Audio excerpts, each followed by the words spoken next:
तो कक्षा 12 की भौतिक विज्ञान में आज हम सब लोग नया चैप्टर वैद्युत फ्लक्स तथा गाउस की प्रमेय का जो है स्टार्ट करने जा रहे हैं।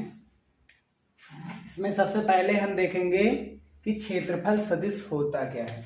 सबसे पहली हेडिंग इसमें होती है क्षेत्रफल सदिश, एरिया वेक्टर। तो वास्तव में क्षेत्रफल एक अदिश राशि होती है, लेकिन क्षेत्रफल के साथ जब क्या जोड़ दिया जाए, सदिश, तब ये क्या बन जाती है, एक सदिश राशि। लेकिन ये क्षेत्रफल नहीं रह जाता है। कैसे? जैसे हमने मान लिया कोई एक वस्तु है गोलाकार ऐसे, ठीक है, जिसका क्षेत्रफल कितना है, a है, और इस क्षेत्रफल के लंबवत सदिश को, इसके क्षेत्रफल के लंबवत सदिश को क्षेत्रफल सदिश कहते हैं। तो किसी भी सतह या पृष्ठ के लंबवत सदिश को क्षेत्रफल सदिश कहते हैं। अब कोई भी क्षेत्रफल सदिश यानी कि क्षेत्रफल के ऊपर कौन सी क्षेत्रफल सदिश कौन सी राशि हुई, सदिश। अब सदिश राशि को वेक्टर फॉर्म में लिखा जाता है, और वेक्टर फॉर्म यानी कि सदिश राशियों में दो चीजें होती है, परिमाण और दिशा। तो इस क्षेत्रफल सदिश का जो परिमाण है वो खुद इसका क्षेत्रफल ही है, और साथ ही साथ दिशा बताने का काम कौन करता है, n कैप। तो यहाँ पर a क्या है, उस पृष्ठ का क्षेत्रफल जिसका हमें क्षेत्रफल सदिश चाहिए। n कैप क्या है, लंबवत एकांक सदिश, किसी भी सतह के लंबवत सदिश, ठीक है। और वो भी कैसा होता है, एकांक। लंबवत एकांक का मतलब जिसका मान कितना हो, 1 हो। लंबवत एकांक सदिश। पिछले वीडियो में हमने जब कूलाम नियम का सदिश रूप बताया था तो बताया भी था कि कैप क्या होता है। कैप जिसके ऊपर लगाते रहते हैं वो क्या बताता है, दिशा को बताता है। तो क्षेत्रफल में इसका मान क्या हुआ, क्षेत्रफल सदिश में a हुआ क्षेत्रफल इसका परिमाण, और n कैप क्या हुई, इस क्षेत्रफल सदिश की दिशा। चलिए हम एक और एग्जांपल ले लेते हैं। जैसे मान लेंगे ये एक बुक है, तो इस बुक का क्षेत्रफल कितना है, टोटल a है, और इस क्षेत्रफल के इसकी सतह ये है, इसकी सतह के जो लंबवत सदिश आता है वही कहलाता है क्षेत्रफल सदिश। तो किसी भी सतह के लंबवत सदिश को क्षेत्रफल सदिश कहते हैं। या क्षेत्रफल, किसी भी सतह का क्षेत्रफल सदिश वह सदिश होता है जो या जिसका मान उसकी उस आकृति के क्षेत्रफल तथा लंबवत एकांक सदिश के गुणनफल के बराबर होता है, ठीक है ना। तो क्षेत्रफल सदिश सतह के क्षेत्रफल तथा लंबवत एकांक सदिश के गुणनफल के बराबर होता है, ठीक है। n कैप हमेशा लंबवत रहता है, जैसे क्षेत्रफल सदिश रहता है लंबवत, वैसे n कैप भी क्या रहता है, लंबवत। इन दोनों की दिशाएं एक ही ओर होती हैं। ये लंबवत होता है सतह के, और ये भी क्या होता है, वेक्टर ए भी लंबवत होता है, क्योंकि n कैप की दिशा में ही किसकी दिशा है, वेक्टर ए की दिशा। n कैप किसकी दिशा को बताता है, n कैप बताता है वेक्टर ए की दिशा को बताता है, ठीक है। हम ऐसे भी समझ सकते हैं, मान लेंगे ये कोई एक सतह है ऐसे, जिसका क्षेत्रफल कितना है, a, तो इसका क्षेत्रफल लंबवत सदिश किधर जाएगा, ऊपर की ओर, तो इसे n कैप भी कह सकते हैं। और इसी n कैप किसकी दिशा को बताता है, वेक्टर a की दिशा को बताता है। और वेक्टर a जो होता है, इस सतह का क्षेत्रफल कितना है, a है, और इसकी दिशा को कौन बता रहा है, n कैप। यही क्या बन जाता है इसका आंसर। तो परिभाषा को लिख लेते हैं, ठीक है। तो परिभाषा है, किसी सतह के यानी पृष्ठ के लंबवत सदिश को उसका क्षेत्रफल सदिश यानी वेक्टर ए कहते हैं, या फिर किसी पृष्ठ का क्षेत्रफल व पृष्ठ के लंबवत एकांक सदिश यानी n कैप के गुणनफल को क्षेत्रफल सदिश कहते हैं। ए हुआ पृष्ठ का क्षेत्रफल, n कैप हुआ लंबवत, पृष्ठ का लंबवत, और वेक्टर ए क्या है, क्षेत्रफल सदिश, ठीक है। जैसे यहाँ पर हमने मान लिया एक पृष्ठ है ऐसे, इस प्रकार रखा गया है ये, तो इसका लंबवत सदिश किधर होगा, सामने की ओर होगा। ऐसे रखेंगे तो लंबवत सदिश ऊपर भी हो सकता है, नीचे भी हो सकता है, दो हो सकते हैं। सामने की ओर रखेंगे तो इधर भी हो सकता है और पीछे की ओर भी हो सकता है। तो हमने इसे ऐसे थोड़ा सा तिरछा रखा ताकि ये दिखाई दे। ऐसे रखेंगे दिखाई नहीं देगा, ऐसे रखे तो इसका लंबवत सदिश किधर आ रहा है, सामने की ओर आ रहा है, तो ये हुआ वेक्टर ए इसका लंबवत सदिश।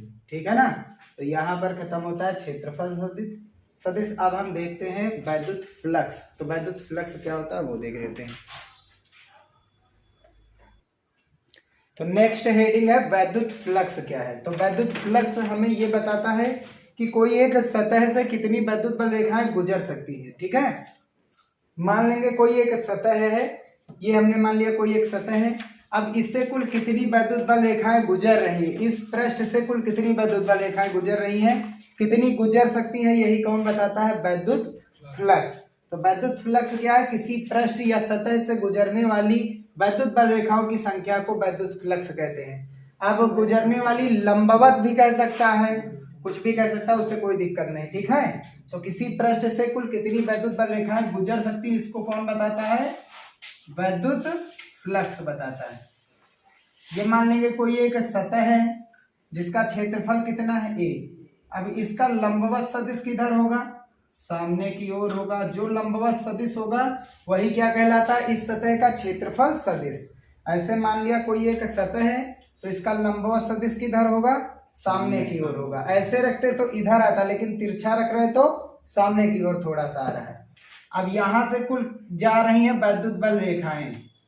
वैद्युत बल रेखाएं वे काल्पनिक रेखाएं होती हैं जो क्या करती हैं, वैद्युत क्षेत्र की दिशा को प्रदर्शित करती हैं।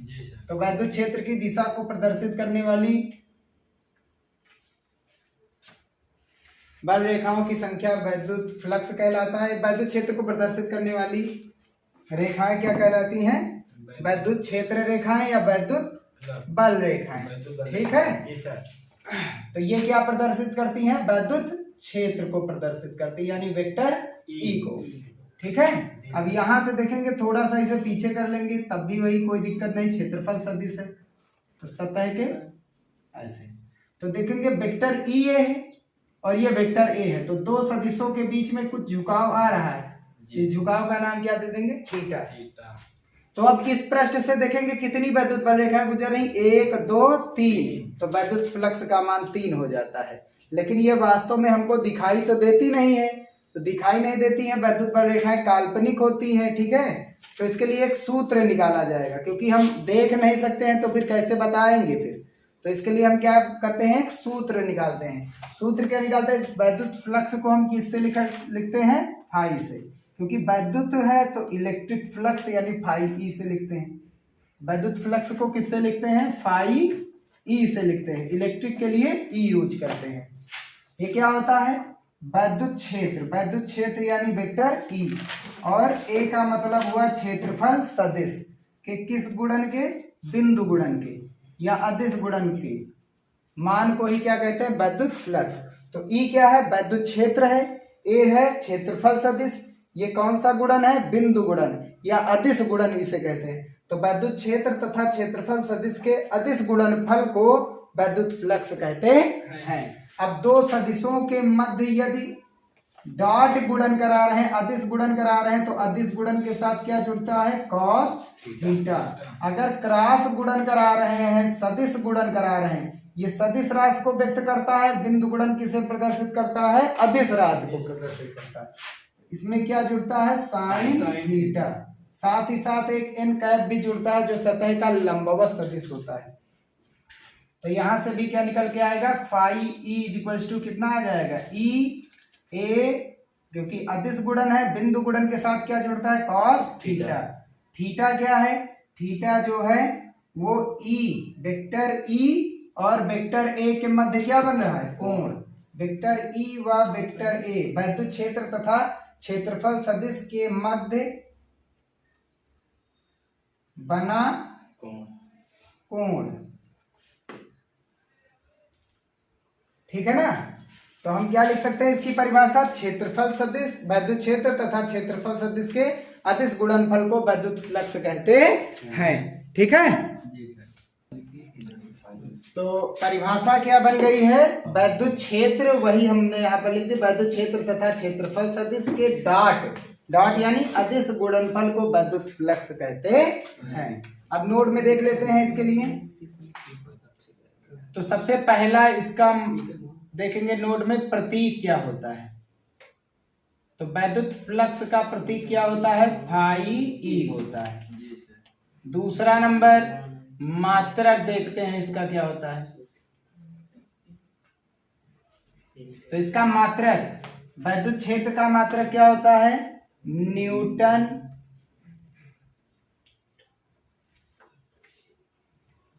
बटा कूलाम। न्यूटन बटा कूलाम, न्यूटन प्रति कूलाम इंटू क्षेत्रफल का मात्रक क्या होता है? Metre square. और cos थीटा इसका कोई मात्रक आएगा नहीं। तो ये क्या बनकर के आ गया? ऊपर हो गया न्यूटन मीटर स्क्वायर और नीचे क्या आ गया? प्रति में कूलाम स्क्वायर। स्क्वायर होगा कूलाम का? नहीं होगा। तो न्यूटन मीटर स्क्वायर और प्रति कूलाम स्क्वायर। या फिर वैद्युत क्षेत्र का एक और मात्रक होता है वोल्ट बटा मीटर। जी सर, वोल्ट प्रति मीटर। और क्षेत्रफल का मात्रक क्या होता है? Metre square. तो 1 मीटर से 1 मीटर कैंसिल, तो इसका मात्रक बन गया वोल्ट मीटर। तो वैद्युत फ्लक्स का मात्रक वोल्ट मीटर भी होता है। आगे देखते हैं तीसरा नंबर क्या है? विमीय सूत्र। विमीय सूत्र, ठीक है। इसकी विमाएं क्या होंगी? तो वैद्युत क्षेत्र की विमा सबसे पहले लिखेंगे, ठीक है। एम वैद्युत क्षेत्र के लिए क्या होता है? न्यूटन बटा कूलाम। तो न्यूटन यानी बल का मात्रक होता है, बल की विमा mLT की पावर -2। और नीचे आवेश की विमा क्या हो जाती है? AT, ठीक है। यहां से देख लेते हैं न्यूटन किसकी भी, न्यूटन किसका मात्रक होता है? बल का बल की विमीय सूत्र होता है mLT -2। और नीचे क्या लगा हुआ है? कूलाम स्क्वायर नहीं है, कूलाम, ठीक है। कूलाम के AT। और क्या बच रहा? Metre square. तो मीटर स्क्वायर के लिए क्या होता है? L2 या L स्क्वायर। अब ये ऊपर जाएंगे तो M, यहाँ L2, यहाँ 1, कितने हो गए? T नीचे एक प्लस का ऊपर जाएगा तो माइनस का हो जाएगा, कितने हो गए टोटल? 3। ए भी ऊपर जाएगा तो माइनस का हो जाएगा। तो ये इसका क्या हो जाएगा? विमीय सूत्र mL3T - 3A इनवर्स। अब चौथा नंबर, ये कौन सी राशि है? तो ये केवल और केवल वैद्युत बल रेखा की संख्या को बताता है। संख्या को बताएगा। क्या संख्या का मान इधर उधर करने पर यानी दिशा बदलने पर विश्वास करेगा? संख्या उतनी ही बताएगी चाहे जिस दिशा में जाओ। ये क्या हो जाएगी? अदिश राशि। और अदिश राशि में केवल और केवल क्या होता है? परिमाण। इसका परिमाण हमेशा क्या आता है? धनात्मक। ऋणात्मक भी आता है, शून्य भी होता है। यानी इसका परिमाण यानी मान क्या होगा? इसके पास केवल मान ही मान होगा। तो इसका मान क्या होगा? पॉजिटिव भी होगा, निगेटिव भी होगा, शून्य भी होगा। पॉजिटिव भी होता है, निगेटिव भी होता है, शून्य भी होता है। निगेटिव कब होगा? जब थीटा का मान 180 अंश रखा जाएगा, जो कि मुमकिन दैनिक जीवन में संभव नहीं है। तो पॉजिटिव और जीरो ही हम देखेंगे अपनी क्लास में, ठीक है। तो यहाँ तक खत्म होता है वैद्युत फ्लक्स, ठीक है। तो कुछ विशिष्ट बातें, स्पेशल केसेस देखते हैं वैद्युत फ्लक्स के। तो वैद्युत फ्लक्स के कुछ स्पेशल केसेस क्या हैं? तो वैद्युत फ्लक्स के कुछ स्पेशल केसेस के बारे में हम लोग देखेंगे। वैद्युत फ्लक्स का सूत्र क्या पढ़ा है? Phi E = EA cos theta. E वैद्युत क्षेत्र, A क्षेत्रफल है, और cos तो कोज्या होती है ना जी सर, और थीटा क्या है? वेक्टर E और वेक्टर A के मध्य बना कोण। अभी तक ये हमने जाना है। पहले केस में क्या है? जब हमने क्या किया? E और A एक ही दिशा में ली, तब क्या हुआ? E और A एक दूसरे के लंबवत रखा, तब क्या हुआ? E और A एक दूसरे पर कितने कोण पर रखा गया? थीटा। कोई कोण पर 90 अंश से कम, 30, 40, 50, 60 अंश के कोण पर रखा गया, तब क्या हुआ? तो यहां पर जब देखेंगे कि E और A, इसमें देखेंगे जब ऐसे रखी गई, वैद्युत बल रेखाएं ऐसे जा रही है, और पृष्ठ कैसे रखा गया है? ऐसे। तो वैद्युत बल रेखाएं ऐसे आ रही है। हमेशा वेक्टर A की दिशा हम किधर लेते हैं? जिस ओर E है, जिस ओर वैद्युत क्षेत्र रहता, हमेशा वेक्टर A की दिशा उधर ही लेते हैं। ऐसा इसलिए लेते हैं क्योंकि फ्लक्स का मान कभी भी जीरो नहीं आता, कभी माइनस का नहीं आता, क्योंकि संख्या कभी भी माइनस की नहीं होती। अगर किसी को काउंट करेंगे तो क्या माइनस में आता है?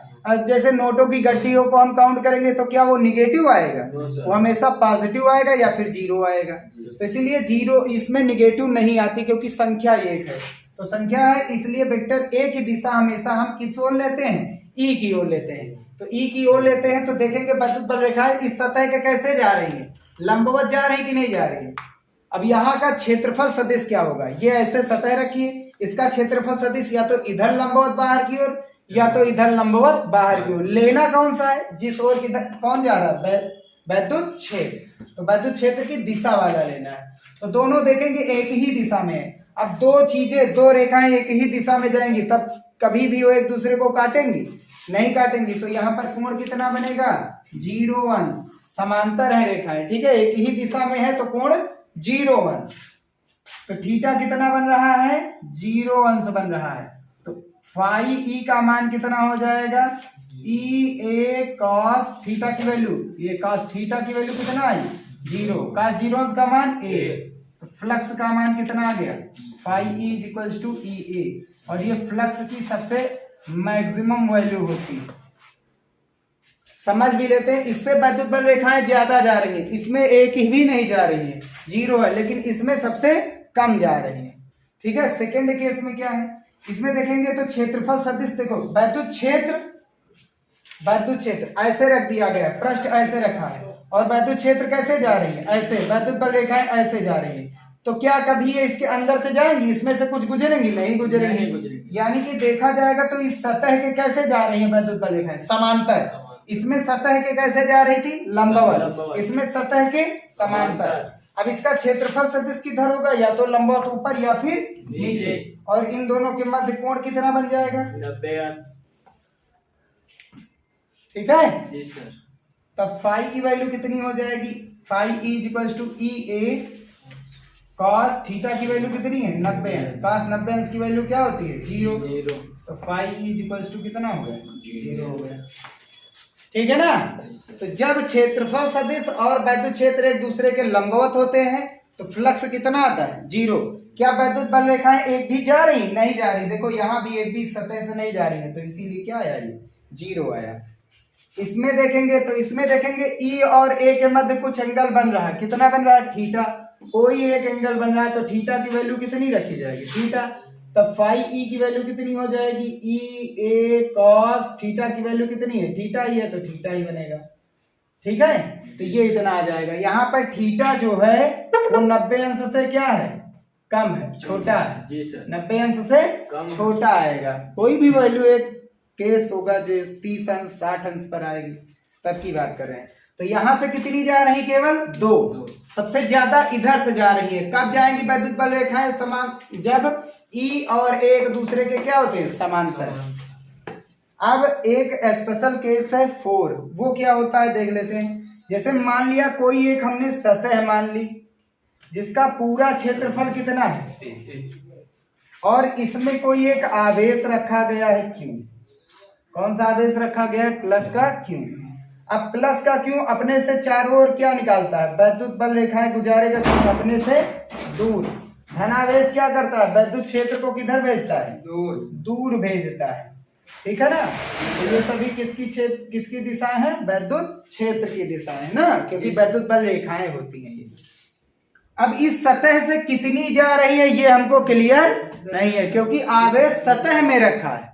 इसमें आवेश सतह में नहीं रखा था, सतह से जा रही थी। इसमें सतह में ही आवेश रखा गया है। तो इसमें निकल रही वैद्युत बल रेखाएं कितनी निकली हैं ये बताता है हमें गाउस का नियम, साथ ही साथ फ्लक्स भी बताता है। तो फ्लक्स अपनी परिभाषा से बताता है, गाउस नियम अपने सूत्र से बताता है। ठीक है। तो इसके लिए हम क्या करते हैं? यहां पर इस पूरे का क्षेत्रफल कितना है? A। तो इसके लिए हम क्या करते हैं? एक यहां पर अल्पांश लेते हैं, छोटा सा। इस पूरी सतह का एक छोटा सा टुकड़ा लेते हैं, अल्पांश लेते हैं, जिसका नाम क्या हो गया? DA। यानी A का एक छोटा भाग। इस A का, इस पूरी सतह का क्षेत्रफल कितना? A। अब A को छोटा बनाना है तो उसके आगे हम क्या जोड़ देते हैं? D। अब ये क्या बन गया, DA यानी A का अल्पांश। अब इस DA से कुल कितनी जा रही है हमको पता है, नहीं पता है, लेकिन मान लेंगे इसका क्षेत्रफल सदिश किधर आएगा, तो लंबवत बाहर की ओर, किधर आएगा, लंबवत बाहर की ओर। तो जैसे A था तो क्षेत्रफल A था तो वेक्टर A बाहर आया। अब जब क्षेत्रफल कितना है, छोटा है यानी DA है, तब क्या आएगा, वेक्टर DA। तो E और DA अब किस दिशा में, एक ही दिशा में, तो एंगल कितना बनेगा, 0 अंश। तो इस DA से कुल कितनी वैद्युत बल रेखाएं गुजरेंगी उसकी बात कर रहे हैं। तो DA से कितनी जा रही है, क्योंकि आवेश चारों ओर वैद्युत बल रेखाएं लेकर के जाएगा, चारों तरफ जाएंगी, आवेश के चारों तरफ यानी इसके हर एक बिंदु से आवेश का प्रभाव जाएगा। तो यहां से भी जाएगा, तो चाहे जहां पर DA लेंगे वो हमेशा कोण कितना बनाएगा, 0 अंश बनाएगा। तो DA से गुजरने वाली वैद्युत बल रेखाएं, और वैद्युत बल रेखाओं को ही क्या कहा जाता है, वैद्युत फ्लक्स, निर्गत फ्लक्स। तो अगर जो जगह छोटी है तो वैद्युत बल रेखाएं भी क्या जाएंगी, कम की ज्यादा, कम जाएंगी, यानी फ्लक्स का मान भी क्या आएगा, कम। और फ्लक्स को किससे लिखते हैं, फाई से, और इसका मान कम करना है तो आगे क्या जोड़ेंगे, तो डी फाई इक्वल्स टू कितना हो जाएगा, ई सदिश डॉट क्या पढ़ा गया है, DA सदिश। यहाँ पर वैद्युत क्षेत्र तो वही जा रहा है, वो नहीं चेंज है, वैद्युत क्षेत्र वही है, लेकिन क्या चेंज है, क्षेत्रफल। अभी तक जहां क्षेत्रफल पूरा लिया जा रहा है वो अब कितना लिया जा रहा है, DA, इसीलिए फ्लक्स का मान क्या आया, D5। तो बिंदु गुणन हटाएंगे तो क्या जुड़ता है दोनों के मध्य, cos थीटा, क्या जुड़ता है, cos थीटा, ये बन जाएगा D5। यानी किसी एक छोटे अल्पांश से, यानी किसी क्षेत्रफल के एक छोटे अल्पांश जो कि DA है, उससे गुजरने वाली वैद्युत फ्लक्स या वैद्युत बल रेखाओं की संख्या जो है D5, उसका मान कितना होता है, EDA cos थीटा। यहाँ क्षेत्रफल A था तो क्षेत्रफल A था तो A लिया गया, अब क्षेत्रफल कितना है, DA है, तो क्षेत्रफल A की जगह पर क्या लेंगे, DA। तो फ्लक्स भी क्या आएगा, कम आएगा, क्योंकि ज्यादा एरिया था तो वैद्युत बल रेखाएं ज्यादा गई। अब इससे क्या होंगी, कम जाएंगे, कम के लिए क्या यूज करते हैं आगे, D। तो यहीं पर ये खत्म होता है। इसका यूज जो है हम गाउस के नियम के अनुप्रयोग में करेंगे, ठीक है, और साथ ही साथ गाउस का नियम जब हम सिद्ध करेंगे तब भी इसी का यूज करेंगे, जो कि नेक्स्ट वीडियो में होगा। तो यहाँ पर ये जो है वीडियो समाप्त होता है, ठीक है। अब नेक्स्ट वीडियो में हम गाउस के नियम के बारे में पढ़ेंगे, ठीक है।